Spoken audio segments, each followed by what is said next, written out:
Hey yo yo yo, salut les turfeuses, salut les turfeurs, bienvenue pour un nouveau pronostic de Benoît Requin. Ok, place au pronostic du quintet du samedi 31 décembre, direction Paris-Vincennes pour le prix de Nausée, 3 attelés, 2700 mètres, 16 partants en réunion, une course 6, indice de confiance 3 sur 5. Cette vidéo, je la tourne avant l'arrivée du quintet de ce vendredi. Je reviendrai dessus demain. Ok, c'est parti, on commence le pronostic et on commence avec le numéro 1, Destrier d'or. Et on n'aura pas les commentaires de l'entraîneur qui est Loïc Le Renard, qui est parti pêcher. Alors, ce numéro 1, moi je ne l'ai pas retenu dans mon pronostic. Atlas Maderchouch. On passe au numéro 2, Eden de Liton. Et on écoute Mathieu Varin, l'entraîneur. Eden de Liton vient de prouver sa forme à plusieurs reprises dans des épreuves réclamées. Dernièrement, malgré son numéro 9, il a bien tenu sa partie. Ce quintet de vieux chevaux n'est guère plus relevé qu'un réclamé. Sa forme est sûre et il a d'ailleurs très bien travaillé mardi matin. Il peut accrocher une place si tout se passe bien. Eh bien, ce numéro 2, je l'ai retenu en bout de combinaison. Ad numéro Georges Darcho Sabar. On passe au numéro 3, Etna du Lupin. Et on écoute Damien Bonne. Etna du Lupin fait preuve d'une belle régularité au trot monté. Il possède également de bons moyens à l'attelage. Comme il a très bien travaillé mercredi matin, je me suis laissé tenter par cet engagement favorable réservé uniquement aux vieux chevaux. Jugé sur ce qu'il montre à l'entraînement, il n'est pas incapable de prendre une place à ce niveau. Eh bien, ce numéro 3 aussi, je l'ai gardé en bout de combinaison. Il est à côté de notre numéro 2, Eden de Liton. Ad numéro 3, Dercho, Leine Dercho, Filahar. On passe au numéro 4, Ma Perfection. Et on écoute Paul-Philippe Ploquin. Monsieur Perfection m'a fait bonne impression les 2 dernières fois où je l'ai couru battu. Il est brave, il fait de son mieux, il va apprécier la longue distance et il a une petite chance. Eh bien, ce numéro 4, c'est un regret, c'est mon deuxième cheval de complément en cas de non partant. Attention, pardon, possible cassage en vue. Ad numéro 4 درتو في البلاصة ديال لي نون بارتون هو الثاني فيهم عندكم. On passe au numéro 5, Expelliarmus, et on écoute Arnaud Foulon. La dernière fois, Expelliarmus a été malchanceux. Il aurait probablement fini à l'arrivée. Je lui ai préservé les pieds en vue de ce bel engagement. Il est très brave. J'en attends une belle performance et j'espère le voir dans les 3 premiers. Eh bien, ce numéro 5, sachez que c'est lui le 8e de mon pronostic. Ad numéro 5, Wal Chamandieli. On passe au numéro 9, éditeur, là, pardon. On passe au numéro 9, qu'est-ce que je raconte On était au 5, on peut pas passer au 9. On passe au numéro 6, éditeur, là, Ravel. Donc, éditeur, la Ravel, et on écoute Eric Blot. Toutes ses courses sont bonnes, éditeur Laravel est en forme, en revanche, il est moins à l'aise corde à gauche qu'à droite. Il faut qu'il ait un bon parcours à la corde pour mieux tourner. La grande piste ne va pas le gêner, il a une chance pour être 4e ou 5e. Eh bien, ce numéro 6, moi je l'ai gardé en 5e position, il me plaît bien. Ce ad numéro 7, Darjo Hamas. On passe au numéro 7, Défi de la coudre, et on écoute Julien Mouchard. Défi de la coudre m'apporte beaucoup de satisfaction depuis qu'il est arrivé à la maison. Ici, c'est un bel engagement, il est resté en forme. Il est aussi bien que quand il a battu le très bon Fanatic Flash à Saint-Brieuc le 6 novembre.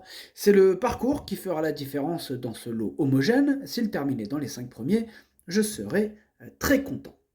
Eh bien, ce numéro 7, moi je l'ai gardé assez haut, il me plaît bien, je l'ai mis en 4e position. Ad numéro 7, Darjo Rabat. On passe au numéro 8, Duchesse de Sassy, et on écoute Maxime Bézier. Duchesse de Sassy n'était pas au mieux lors de sa dernière sortie à l'attelage. Récemment sous la selle, elle s'était lancée au galop, mais elle a bien travaillé derrière. Elle était bien souple, elle me paraît bien à l'entraînement et l'engagement est intéressant, même si elle doit affronter les mâles et quelques concurrents étrangers. Une petite place me satisferait. Ce numéro 8, moi je ne l'ai pas retenu, mais c'est quand même le chef de ma petite liste des possibles casseurs de tickets repérés, donc méfiance. Numéro 8, ما تدرتوش لأن عندك يقدر يغرر شي تيكيات. Alors le numéro 9, on disait Elixir d'Anama, et on écoute Julien Chevreux. Après une bonne rentrée, Elixir d'Anama a été très malheureux en dernier lieu, dommage car il n'avait pas beaucoup de ressources. Je pense qu'il est revenu très bien. Pardon. Dommage car il avait beaucoup de ressources. C'est tout le contraire. Donc, dommage car il avait beaucoup de ressources. Je pense qu'il est revenu très bien. Il faut qu'il soit caché au maximum. S'il a un bon parcours, il a le droit d'être troisième, quatrième, cinquième. Bon, ça c'est ce que Julien Chevreux nous dit. Ce numéro 9, je ne l'ai pas retenu. Ad numéro 7, Madarchosh. On passe au numéro 10, Éveil du Lupin. Et on écoute Patrick Terry. La dernière fois, Éveil du Lupin s'est montré un peu brillant, mais a très bien tenu sa partie. Quand un cheval est en forme, il faut tenter. Il a prouvé qu'il avait ce niveau. L'engagement est intéressant. Il a le droit de finir à l'arrivée avec un bon parcours. Eh bien, ce numéro 10, je ne l'ai pas retenu non plus, mais il est au milieu de ma petite liste des possibles troubles faits. On va lui accorder une petite note de méfiance. Ad numéro 10, Madarchosh, لأن اللي عندك يقدر يغرس تيكيات. On passe au numéro 11, Écume de Fureté. On écoute Cyril Chenu. Il ne faut pas la juger sur sa dernière course. Écume de Fureté effectuait des débuts sous la selle. Auparavant, elle avait pris la 5e place d'un quintet en étant devancée par plusieurs 7 ans. Cette fois, elle découvre des conditions de course sur mesure. J'ai essayé de l'amener au mieux pour cet objectif. Elle a sa place dans les 5 premiers. Eh bien, ce numéro 11, je l'ai gardé très haut en 2e position. À numéro 11, Darcho Chani. On passe au numéro 12, Racing Rib, et on écoute Ronnie Kuiper. Racing Rib a réalisé une excellente saison, principalement en province. Il avait également bien couru sur une 2100 mètres au mois de septembre. Il affiche une excellente condition physique à l'entraînement et découvre un engagement idéal sans les 7 ans. À l'issue d'un bon déroulement de course, il peut terminer dans les 3 premiers. Eh bien, ce numéro 12, moi je l'ai installé en tête. On passe au numéro 13, Emblème Castellet. Et on écoute Guillaume Gillot. Emblème Castellet n'avait pas un bon programme cet automne et j'ai préféré attendre le meeting de Vincennes. J'ai dû le déclarer non partant samedi dernier, alors qu'il était déjà prêt à bien faire. Il a heurté le sulky en sortant du box et s'est légèrement blessé. Tout est rentré dans l'ordre, il est extra à l'entraînement et l'engagement est sur mesure. Il ne devrait pas être loin. Eh bien, ce numéro 13, je l'ai gardé très haut, en 3e position, il me plaît bien. Ad numéro 13, Darcho Chalt. On passe au numéro 14, Étiennos de Chenou, et on écoute Patrick Terry. Je devais envoyer Étiennos de Chenou à Cagnes-sur-Mer, mais j'ai jugé que l'engagement était aussi bien ici. Du coup, j'ai rattrapé le forfait. En dernier lieu, il a fait sa course, il est dans sa catégorie, mais n'a pas de marche. Il peut prendre une place avec un bon parcours. Moi, ce numéro 14, c'est lui mon gros regret, c'est mon cheval de complément en cas de non partant. Attention, possible cassage en vue. Ad numéro 14 درتو في البلاصه ديال لي non partant هو الاول فيهم عندكم. On passe au numéro 15, Dirky Ever, et on écoute Bernard Piton.